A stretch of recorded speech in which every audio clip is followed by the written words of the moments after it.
আজকে আমরা যাচ্ছি খেপসা খেতে। খেপসা হলো সৌদি আরবের ঐতিহ্যবাহী খাবার। মাংস যেমন মুরগি, খাসি বা গরু আর সুগন্ধি ভাতের মিশ্রণ। আজকে আমরা খেপসা খেতে ভালো এক রেস্টুরেন্টে এসেছি।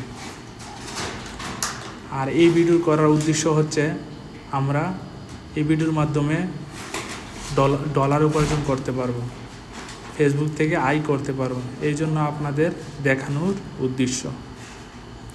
আপনারা ভিডিওটা দেখে ভালো লাগলে শেয়ার ও লাইক করবেন, যাতে আমি ভালো পরিমাণ ডলার কামাতে পারি। আপনারা সবাই দোয়া করবেন এবং পাশে থাকবেন, যাতে এই ভিডিওর মাধ্যমে ভালো একটা আর্নিং করতে পারি।